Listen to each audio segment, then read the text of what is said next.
Halo teman-teman semua. Jadi di sini kita akan bahas lagi ya mengenai bagaimana mekanisme reaksi biosintesis yang terjadi pada atau pembuatan ya pada bahan alam teman-teman ya.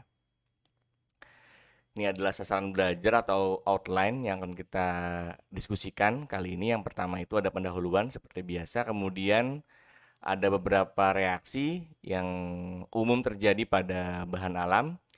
Yang pertama adalah reaksi alkilasi substitusi nukleofilik, yang kedua itu alkilasi juga, cuma di sini reaksinya adisi teman-teman ya. Adisi.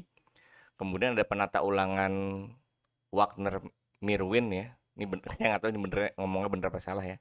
Kemudian nomor 5 ada pembentukan basa Schiff. Nomor 6 ada reaksi transaminasi yang terjadi biasanya di asam amino biasanya ini ya. Asam amino. Kemudian ada reaksi dekarboksilasi. Nomor 8 ada reaksi ini yang umum terjadi ya. Ada reaksi oksidasi dan juga reduksi. Dan yang terakhir itu reaksi glikosilasi dan juga saya lupa nih. Sebenarnya ada reaksi kopling teman-teman di sini ya. Belum ditambahin ya. Nanti kita bahas terakhir. Reaksi kopling pada senyawa-senyawa fenolik gitu. Nah, pertama pendahuluan dulu. Jadi pada reaksi biosintesis bahan alam itu ada beberapa mekanisme yang dilakukan atau digunakan ya. Nah, biasanya karena ini adalah reaksi untuk pembentukan metabolisme atau metabolit sekunder biasanya untuk bahan alam ya.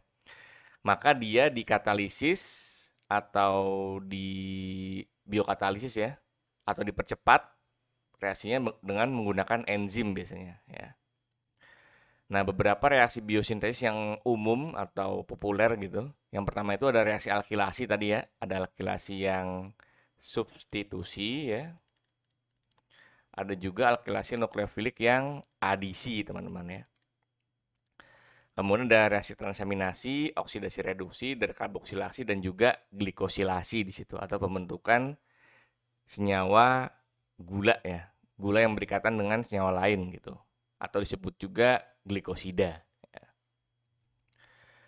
Nah, pertama-tama kita bahas dulu reaksi yang pertama, yaitu adalah reaksi alkilasi substitusi nukleofilik di situ. Jadi, di sini kita ambil contoh ada senyawa yang namanya senyawa SEM ya, atau kepanjangannya adalah S-adenosil metionin. Nah, perubahan L-metionin menjadi SEM tadi, si S-adenosil metionin, itu menjadikan adanya muatan positif pada sulfur nih di sini nih ya. Nah, muatan positif pada sulfur ini mengakibatkan adanya reaksi atau bisa terjadi reaksi substitusi nukleofilik ya, atau penyerangan nukleofil yang suka dengan muatan positif di situ. Atau di sini berarti si OH ini atau si amina itu bisa menyerang si SEM ini nih gitu. Maka di sini nanti akan terjadi reaksi substitusi. Substitusinya itu bisa SN1, bisa SN2 ya. Tapi kalau di sini kita ambil SN2 ya, atau substitusi nukleofilik bimolekular. Atau dia itu order reaksinya nggak bergantung pada SEM aja, tapi bergantung juga pada nukleofilnya gitu. Nanti hasilnya si OH-nya itu dia berikatan sama si CH3 ya, karena substitusi kan berarti kan digantikan ya. Atau berarti nanti si SEM ini menjadi S-adenosil homocysteine gitu. Ini untuk yang substitusi nukleofilik atau reaksi penggantian berarti ya di situ ya. Penggantian karena ada muatan positif ya. Nah, selanjutnya adalah reaksi alkilasi adisi nukleofilik. Nah, kalau di sini tadi bedanya kalau tadi itu substitusi, kalau di sini dia reaksinya adisi atau pemutusan ikatan ya, rangkap teman-teman ya. Jadi reaksi adisi nukleofilik ini selain ada reaksi adisinya, dia juga bisa terjadi reaksi penggabungan ya, karena lagi-lagi ada muatan positif di situ nih. Ini contohnya di sini ada penggabungan antara ini berarti kan ada senyawa yang punya ikatan rangkap ya. Kemudian dia bisa berikatan dengan IPP atau isopentenyl difosfat. Nanti antara senyawa yang punya muatan positif ini dengan si IPP yang punya ikatan rangkap, dia itu bisa bergabung nih seperti ini ya. Menjadi senyawa yang namanya adalah geranil difosfat. Ini adalah contoh teman-teman ya, gitu ya. Atau GPP di situ. Ya. Jadi untuk yang alkilasi itu ada dua. Yang pertama adalah substitusi, reaksi penggantian. Yang kedua adalah adisi atau pemutusan ikatan rangkap di situ ya. Nah, selanjutnya adalah reaksi penata ulangan Wagner-Mirwin. Ini saya nggak tahu nih ngomongnya bener apa enggak ya. Nah, pada reaksi ini adalah reaksi perpindahan. Yang pindah itu bisa hidrida ya teman-teman ya. Atau atom hidrogennya yang punya ikatan. Atau juga si metilnya di situ. Terjadi perpindahan 1,2 perpindahan dari karbon 1 ke karbon 2 ya. Baik hidridanya maupun dari metilnya. Nah, kenapa bisa berpindah? Karena di sini terbentuk misalnya kalau misalnya kita punya senyawa bahan alam yang apa namanya? Berbentuk karbokation atau di sini berarti karbonnya itu bermuatan positif ya. Pada posisi sekunder nanti dia bisa berpindah atau membentuk karbokation yang tersier. Kenapa? Karena karbon lagi. Karbokation tersier ini bersifat lebih stabil dalam bentuk karbokation dibanding yang sekunder gitu. Jadi kalau ada karbokation sekunder, maka dengan adanya 1,2 hidrida shift ya atau 1,2 methyl shift, dia itu bisa membentuk karbokation tersier, di mana karbokation tersier ini lebih stabil dibanding karbokation sekunder seperti itu ya. Dari segi energi teman-teman ya. Nah, selanjutnya adalah pembentukan basa shift. Jadi kalau misal di bahan alam teman-teman ada senyawa aldehida maupun keton di situ ya, aldehida maupun keton. Nah, si aldehida maupun keton ini bisa terjadi adisi nukleofilik di sini ya. Misalnya ada amina primer di situ, ketemu sama aldehida maupun keton, maka si ikatan rangkapnya pindah di sini nih ya. Kemudian si aminanya bisa nyerang si senyawa aldehida maupun keton tersebut gitu. Dan akan terbentuk senyawa amina nih ya. Nah, baru setelah terbentuk senyawa amina, dengan adanya reaksi dehidrasi atau eliminasi dari air, dia itu bisa membentuk senyawa imina teman-teman namanya. Atau disebut juga basa shift atau shift base ya, seperti itu ya. Jadi syaratnya itu yang pertama itu ada aldehida maupun keton plus ya amina ya. Senyawa amina dari senyawa lain, bisa amina primer, bisa amina sekunder biasanya. Nah, selanjutnya adalah reaksi transaminasi. Reaksi transaminasi adalah pertukaran grup amina, teman-teman, dengan asam ketok di situ. Jadi nanti aminanya pindah ke sini ya. Si karboksilnya pindah ke sini nih. Di sini contohnya adalah reaksi asam glutamat, di mana asam glutamat ini merupakan salah satu asam amino dengan asam ketok. Maka gugus ketonnya pindah atau karboksilnya ya di situ teman-teman ya. Atau keton deh, gugus ketonnya pindah. Dia menjadi 2-oksoglutaric acid atau asam 2-oksoglutarat. Nah, yang ini dia menjadi asam amino. Asam amino standar nih ya. Asam amino kan seperti ini teman-teman ya. COOH, NH2 ya. Kemudian ini H, ini R ya. Ini R ini yang ganti-ganti nih gitu. Nah, selanjutnya adalah reaksi dekarboksilasi. Nah, untuk senyawa-senyawa bahan alam dia bisa terjadi reaksi dekarboksilasi di mana kalau misalnya terjadi reaksi dekarboksilasi ini berarti ada pengurangan satu ya. Pengurangan satu atom karbon pada strukturnya. Kenapa? Kan kalau misalnya dekarboksilasi itu kan dia kan rumusnya kan COOH teman-teman ya. Nah, ketika gugus COOH-nya ini hilang ya. Tuh lewat. Ketika gugus COOH-nya ini hilang ya, maka ada satu atom karbon juga yang hilang di situ. Makanya reaksi dekarboksilasi juga bisa dibilang adalah reaksi kehilangan satu atom karbon gitu. Ini contohnya ada reaksi atau ada struktur apa nih ya?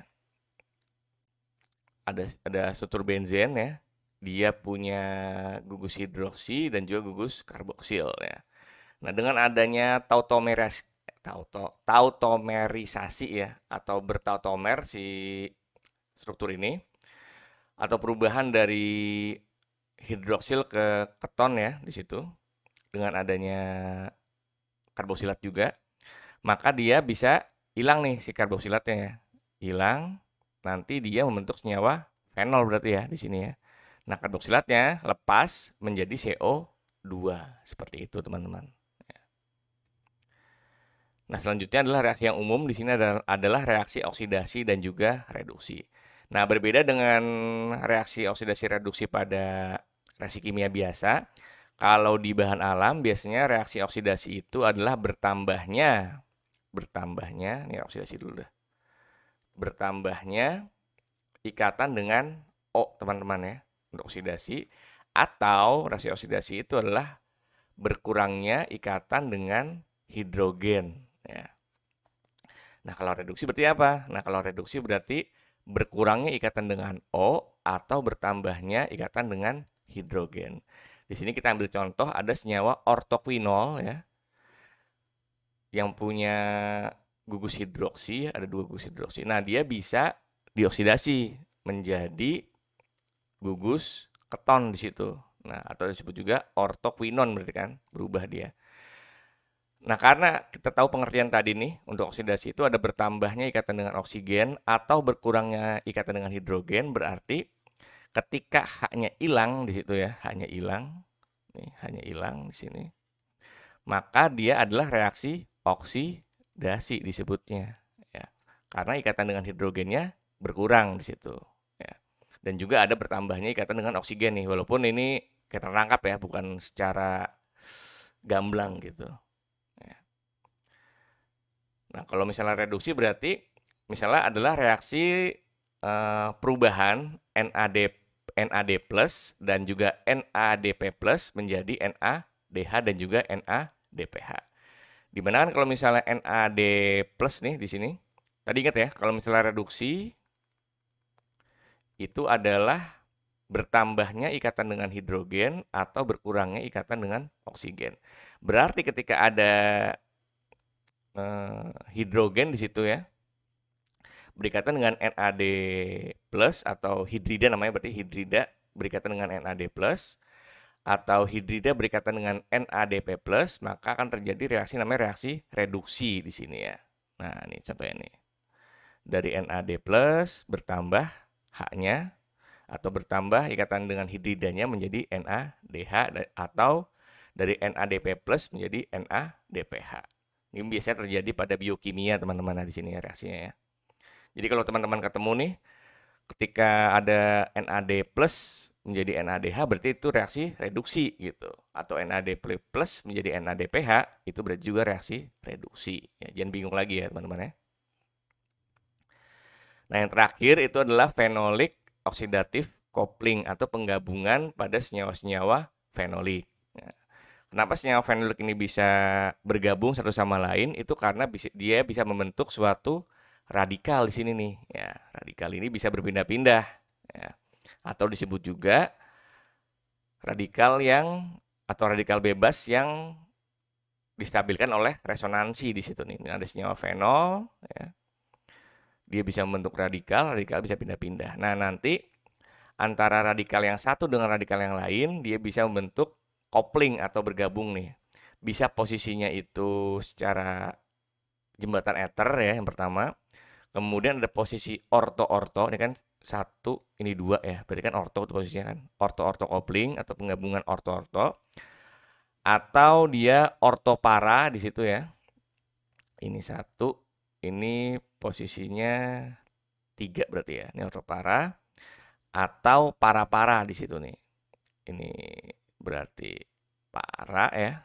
3, di sini juga 3 nih di sini. Nah, selain tadi ada pembentukan radikal juga karena adanya tautomer. Di tautomer adalah ketoenol teman-teman ya, seperti itu ya. Gitu.